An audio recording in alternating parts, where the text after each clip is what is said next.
Okay, welcome back. So, last time we looked at permutations and combinations. So, I just want to recall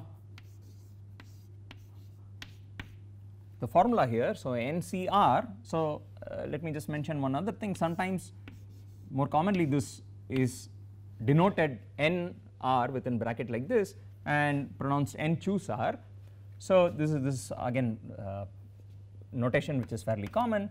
So, this is n factorial divided by the product of these two factorials, and this formula holds for any n. Well, what does it hold for? So, here really this is, let us say, n is at least 1, r is a number between 0 and n. So, that is the usual those are the usual ranges of n and r which appear when we try and use this for counting problems. Now, so of course, if you choose r equal to 0, r factorial 0, that is 0 factorial will appear. So, 0 factorial is the convention for 0 factorial is that it is 1. So, this is the convention.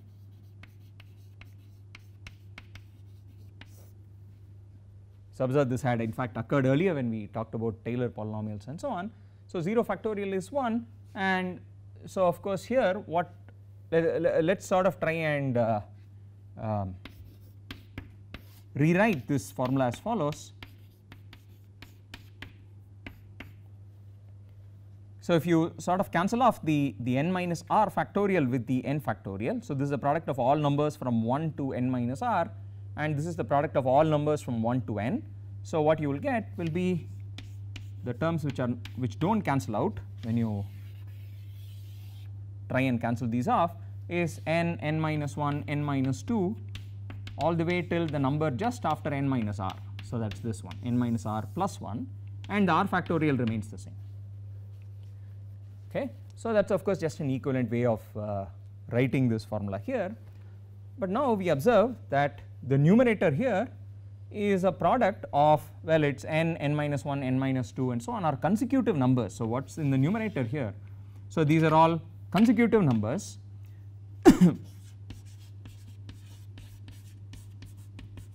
they are all consecutive integers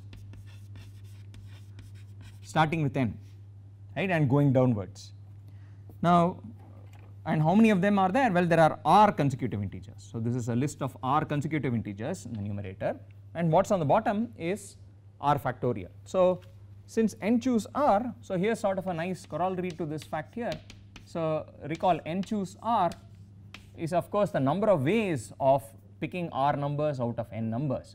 So, since this is the number of ways of something or the other, number of ways of picking r numbers out of n numbers, so it does not really matter what it is, whatever this is surely an integer, and in fact it is a positive integer, right, or a non-negative integer at least. So, n choose r is certainly an integer, that much is clear because of the interpretation that it is the number of ways of doing something, whereas on the other side what you have is a product of r consecutive integers. So, observe that a product of r consecutive integers starting with any number n can always be thought of as really being n choose r. Okay. So, here is sort of a corollary to this fact, since n choose r is an integer, we conclude that the product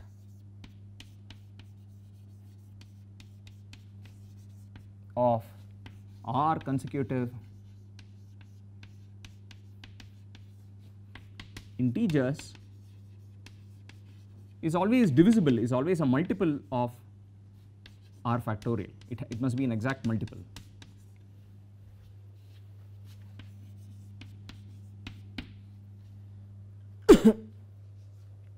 Okay, you take any r integers, the product is always going to be, the r consecutive integers, their product will always be divisible by r factorial.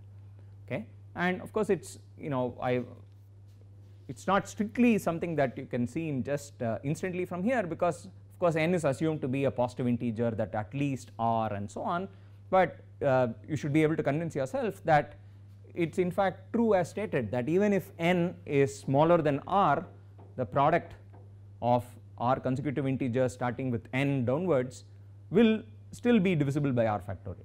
In that case it will actually be, the product will be a 0. Similarly, if n is a negative number, it is still true that the product of r consecutive numbers starting from n downwards will still be divisible by r factorial. Okay. So this is sort of the nice fact. It is somewhat surprising that something like this is true, if unless one is sort of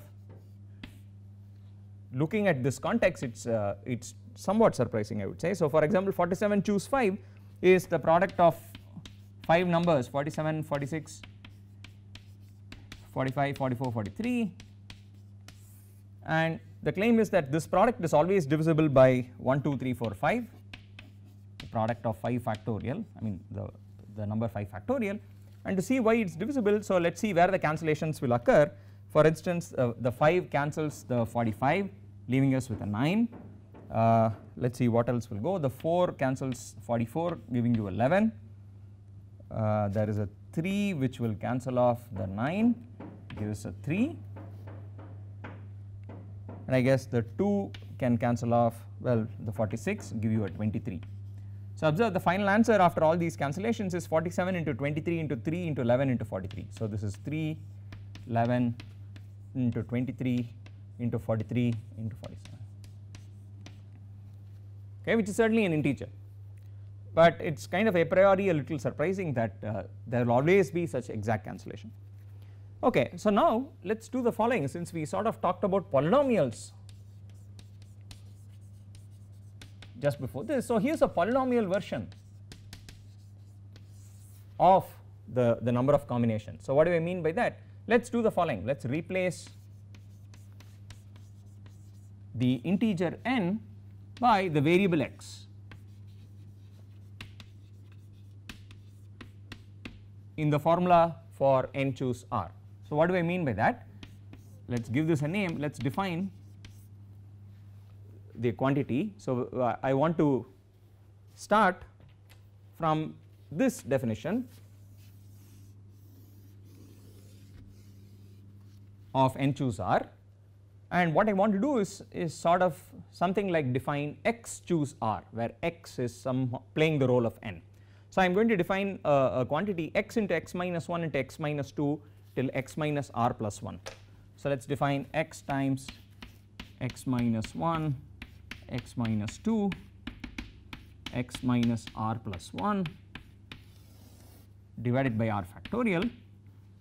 So what is this? Well, it is a polynomial in x. So let me call it p of x, and it is a polynomial of what degree? Well, there are exactly r terms in the numerator, right? Recall there were in fact r consecutive integers, if you wish. So this is actually a polynomial of degree r, and what are the choices of r? Let us define for r greater than or equal to 0. So you take any r greater than or equal to 0 and define the following polynomial p r of x to be just x into x minus 1, x minus 2 till x minus r plus 1 divided by r factorial. So what are the various properties? So let us just see what good this is. So the first property, of course, which I already said, is that the degree of p r of x is exactly r. So that is more or less clear. Further, so what is p0 of x, for instance? So just the border case, if you put r equal to 0, then you want to think of this as really being 1. So there are sort of, it is an empty product on the numerator, there are not any terms, and the denominator is of course 0 factorial. So this is sort of like n choose 0, if you wish. So p0 of x is just the constant polynomial 1, which of course has degree 0, that is as we want it to be. Now of course what is the whole point of defining this new polynomial here? If you substitute an integer or a natural number for x, what this gives you is exactly n choose r, okay, for n a natural number, let us say n greater than or equal to 1.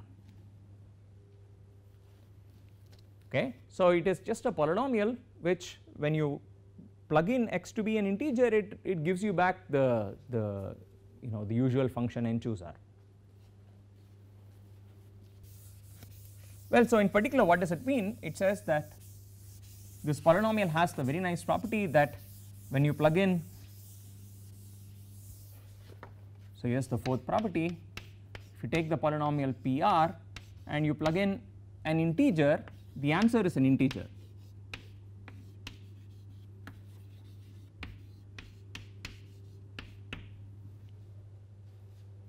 Okay, and well, proof, we just sort of saw what happens when n is greater than or equal to 0 or n at least 1. So observe that PR, if you plug in, so let us just take r at least 1. So let us just do this. So let r be at least 1, because if r is 0, then PR is just the constant polynomial 1 which satisfies this property.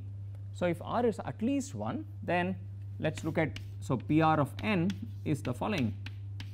So various possibilities. If n is at least 1, then this is just what we are calling n choose r. So that is surely an integer.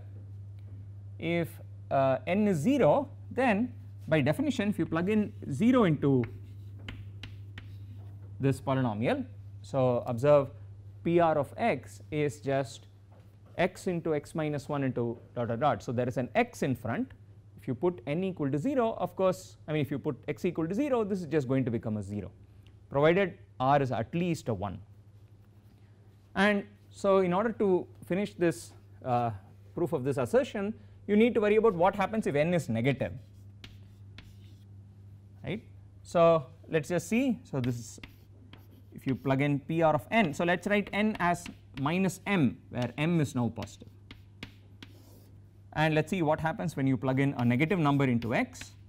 In place of x, this is x into x minus 1, x minus 2 till x minus r plus 1 divided by r factor. So the numbers on top are all negative numbers from minus m downwards, but we can just pull out a negative sign from each of these and write it as minus 1 power r, and then these now become m into m plus 1 into m plus 2 till m plus r minus 1. So let me write the highest term first, which is this guy, m plus r minus 1, m plus r minus 2, and so on, a decreasing sequence which finally ends at m divided by r factor. So in other words, PR of minus m is nothing but minus 1 power r times an expression more or less of the same form, except this is now the same polynomial PR evaluated at m plus r minus 1. Okay, so this is just, so let me write out the answer. It is minus 1 power r times the polynomial PR, but evaluated at a different point, which is m plus r, m minus, let us see, m plus r minus 1. And what is m? I should worry about that. M was actually minus n here. So let me just substitute in place of m, let me also put a minus n there. So this is minus n plus r minus 1. Okay. But of course the precise form does not matter. All we are worried about right now is in proving that PR of n is an integer, provided n is an integer. Okay, and that is now true, because PR of a negative number is just some plus or minus times, well again this is now a positive number, times PR of a positive number, which we know already to be an integer. Okay, so we are done with the proof of this, that PR has this property. So observe, this is exactly the question we posed earlier when we talked about polynomials. So recall, we talked about real valued and integer valued polynomials, and for real valued polynomials we obtained a criterion which said that a polynomial which takes real values when you plug in real numbers for x, such a polynomial must have real coefficients, there is no other way out. Whereas if you had a polynomial which takes integer values when you put x an integer, need not have that property. It could happen that it does not have integer coefficients, and we looked at one example back there, which was x into x minus 1 by 2, right. But so observe the example we had back when we were talking about integer valued polynomials.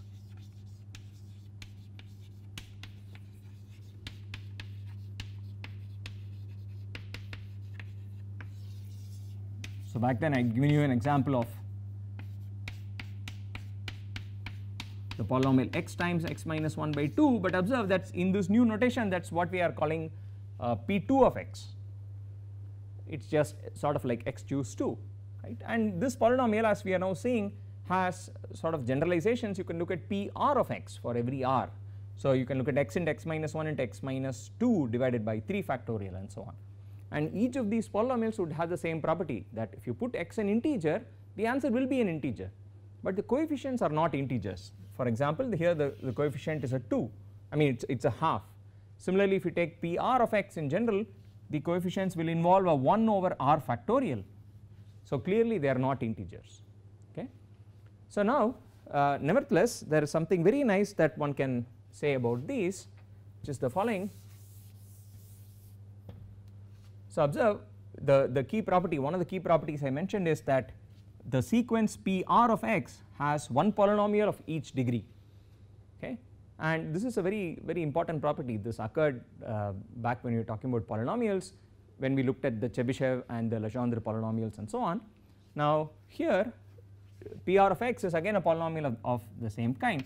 So the sequence of polynomials P0, P1, P2 so on, they have degree 0, 1, 2, 3 etc.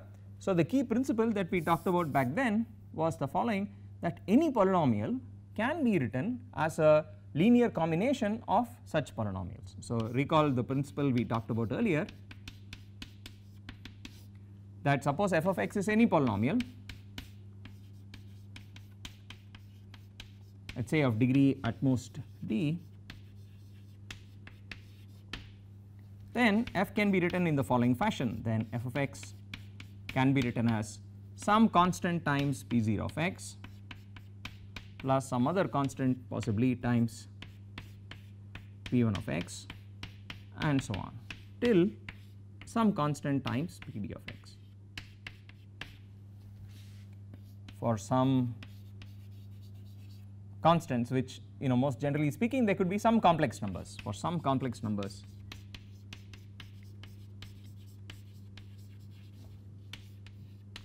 C0, C1, C2 and so on. Okay. Because this follows from the fact that the PI's are 1 in each degree. Okay.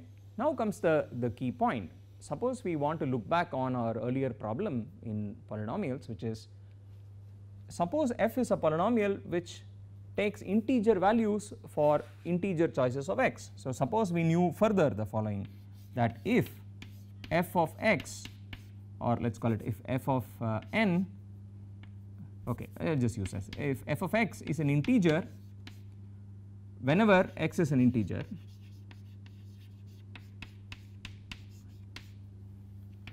let us say that is the additional property of f, what we are calling integer valued polynomials, then what can you say about these constants? That is now the question. If this property is known, then what about the CI's? What can we say about the CI's? Does it force some nice property on the CI's? So let's now compute. The claim is in fact the CI's will all have to be integers if f has this property. Okay, so I am just going to calculate. So observe that, so here's the key calculation. If you plug in 0 for x, we plug in 1 for x, we plug in 2 for x and so on, and then we see what happens to the right hand side. Okay. So let us imagine what happens when you plug in let us say x equal to 0.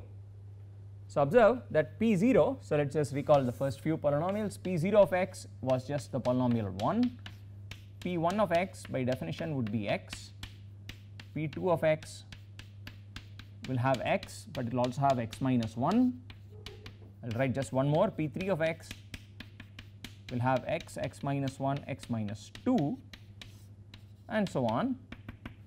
So if you plug in x equal to 0, what is going to happen is, well, all these polynomials from P1, P2, P3 downwards, every one of them will vanish at x equal to 0. Okay. So all these, everything here starting from P1 onwards, this will become 0 when x equal to 0, 0 at. Now when you plug in x equal to 1, similarly P2 onwards, P2 is 0, P3 is 0 and so on. So everything from P2 onwards, this is 0, at x equal to 1.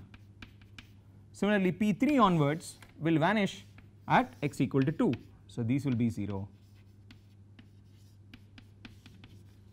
and so on. Okay. So, they are all 0 from some point onwards. So, f of 0 for example is only going to be C0 times P0 of x, P0 is just 1. Similarly, f of 1 is going to be the following: P2 onwards there is no contribution, there is only a contribution from P0 which is C0 plus as a contribution from P1. So, if I put x equal to 1, this is just a 1. Similarly, if I put x equals 2, I will get C0 2C1 plus C2 and so on. So, if I keep going down, if I plug in fd for x, well, here is what it becomes. I get C0 plus d choose 1. So, I am now going to the other notation for the combinations, dc1 if you wish, times C1 plus dc2 times C2 so on till the final coefficient will occur with, so the final CD occurs with coefficient d choose d. Okay. So, what you get is a set of equations like this when you plug in 0, 1, 2, 3 and so on for x. Now, observe that 0, 1, 2, 3 are all integers. So, f being an integer valued polynomial, when you plug in 0, this of course f0 is an integer, f1 is an integer, f2 is an integer and so on. So, the left hand sides are all known to be integers. That is the given hypothesis on the function f.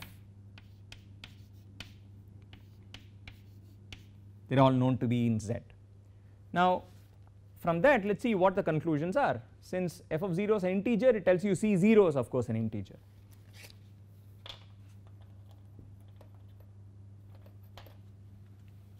So, let us see. So, C0 is known to be now an integer. So, C0 is okay. F of 1 is an integer. So, C0 plus C1 is an integer, but let us see, C0 is already an integer. So, I will just box all occurrences of C0, it is already known to be an integer. Now, C0 plus C1 is an integer, that tells me that C1 is also an integer. So, that is known now in the second step that C1 is an integer. So, C1 is an integer of course means 2 times C1 is an integer. So, all of these occurrences of C1 they are all integers. Now, in the next step this and this are integers, I mean the sum of these 3 terms is an integer, the first 2 terms are integers. So, of course the third term is also an integer. So, C2 is also an integer for the same reason, okay, and so on. So, all occurrences of C2 are integers and you keep going. In the next step you can conclude that C3 is an integer, C4 is an integer and so on. In the very last step d choose d is just a 1. So, this is just a 1 here. So, in this sum all terms except the very last term, all of them would have been proved to be integers until this step, and the full sum is known to be an integer. So, you will therefore conclude that CD is also an integer. Okay, so, this is sort of an inductive argument. You proceed one step at a time and conclude that all these constants are in fact integers. So, here is the conclusion finally. So, what can we say about the CI? So, let us come back and answer this question. If f is known to be an integer valued polynomial, then what do we know about these constant CIs? The conclusion is that the CIs are themselves integers.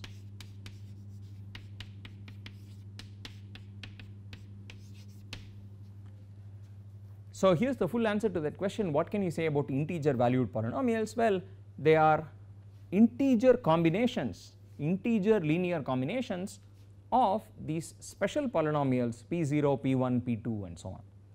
Okay. So, these polynomials P0, P1, P2 may not have integer coefficients, no doubt, they are somehow special polynomials, but when you write f as a combination of those special polynomials, the coefficients you end up obtaining are all integers.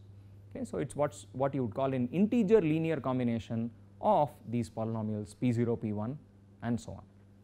Okay. So, next time we will talk about combinations with repetitions, which is just slightly more complicated than talking about the problem of combinations itself.